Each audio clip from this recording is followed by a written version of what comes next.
కలియుగ వైకుంఠం వెంకటేశ్వర స్వామి సన్నిధిలో తయారవుతున్నటి ప్రసాదము మాంసపు కొవ్వు ఉత్పత్తుల నుంచి వచ్చిన నూనె ద్వారా దాంట్లో కలుపుతున్నారు అనేది ఆయన మోపిన అభియోగం. చిరస్థాయిగా మోపినారు అనేది ఆయన మోపిన అభియోగం. సో ఇట్స్ వెరీ చాలా డేంజరస్ స్టేట్మెంట్. ఎందుకంటే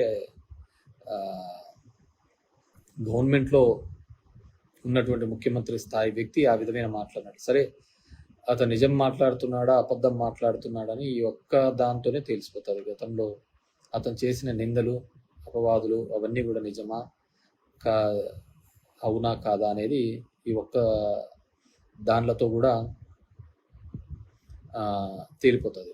కాబట్టి ఖచ్చితంగా వెంకటేశ్వర స్వామి సన్నిధిలో జరిగిన ఏదైనా ఉంది అనుకుంటే వాటిని ఖచ్చితంగా, ఎందుకంటే దానిలో వైసీపీ గవర్నమెంట్లో టీటీడీ ప్రెసిడెంట్గా ఉన్నటువంటి వైవి సుబ్బారెడ్డి గారు, కరుణాకర్ రెడ్డి గారు ఇద్దరు కూడా చెప్పారు, అసలు ఒక మనిషి జన్మ అయితే ఎవడైనా ఆ విధంగా మాట్లాడతాడా అని కూడా అంత ఘాటుగా కూడా వాళ్ళు స్పందించడం జరిగింది. దమ్ముంటే ప్రూవ్ చేయండి, కోర్టుకు వెళ్దామనే స్థాయిలో కూడా ప్రూవ్ చేయడం జరిగింది. నాకు తెలిసి జగన్మోహన్ రెడ్డి గారు కూడా వాటి గురించి మాట్లాడతారని నేను అనుకుంటున్నాను. మాట్లాడాలా, ఎందుకంటే గతంలో మనం గవర్నమెంట్లో ఉండి మనం మాట్లాడకపోవడంతోనే చాలా సమస్యలు కూడా మనం నెత్తికి తీసుకొని వచ్చాం. ఊర్లో పోయేదంతా కూడా మనం తీసుకొని వచ్చాం. ఇప్పుడు గుళ్ళన్నీ కూడా విగ్రహాలు కొట్టేస్తున్నారని మన మీద అపవాదు వేసినారు.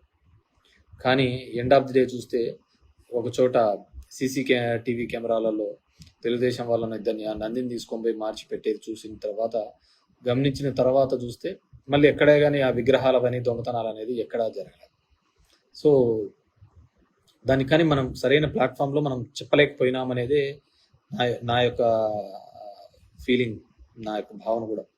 అదేవిధంగా ఎలక్షన్ల ముందు కూడా 18,000 కోట్ల సంబంధించిన డ్రగ్స్ విశాఖ పోర్టుకు వచ్చింది, మొత్తం డ్రగ్స్కు బానిసలు చేస్తున్నారు ఆంధ్రప్రదేశ్లో ఉన్న వాళ్ళని కూడా చెప్పడం జరిగింది.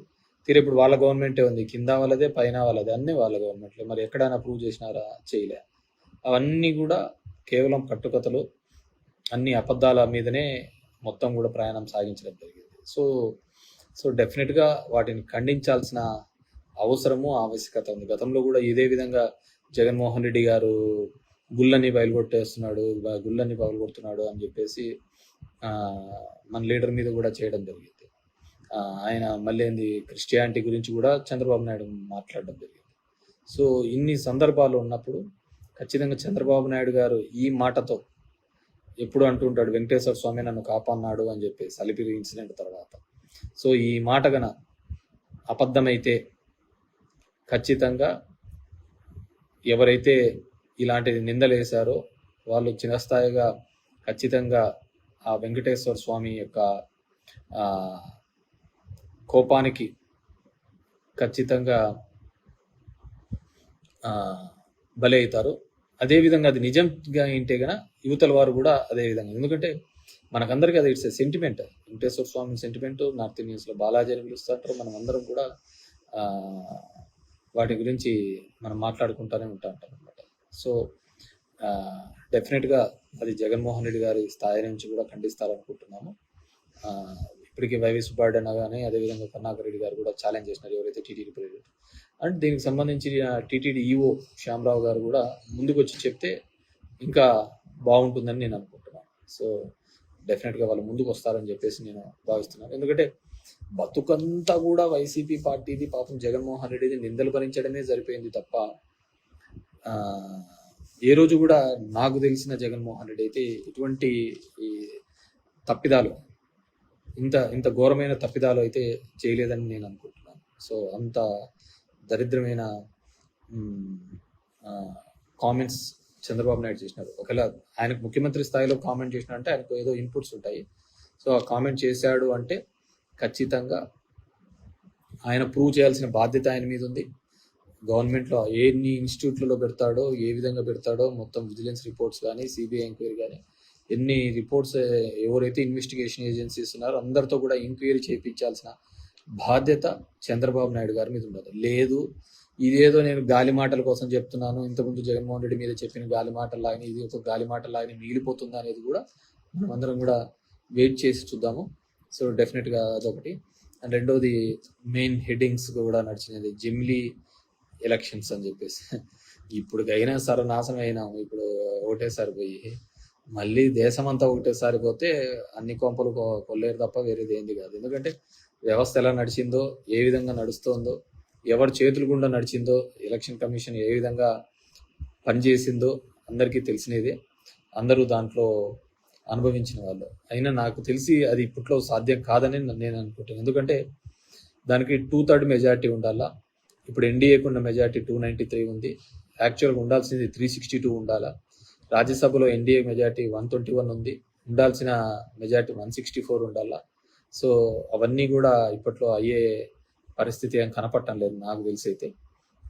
We have to wait and see ఆ విధంగా వస్తుందా లేదా అనేది. అండ్ మహిళా బిల్లు పెట్టారు, కులగణన ఒకటి ఉంది. అదేవిధంగా ఇంకా ఇప్పటికీ పాపులేషన్ సెన్సస్ చేయాలి, 2021లో చేయాల్సింది కోవిడ్ కారణంగా పోస్ట్ పోన్ అయింది. సో అది చేయాలా. ఇవన్నీ కార్యక్రమాలన్నీ కూడా ఉన్నాయి.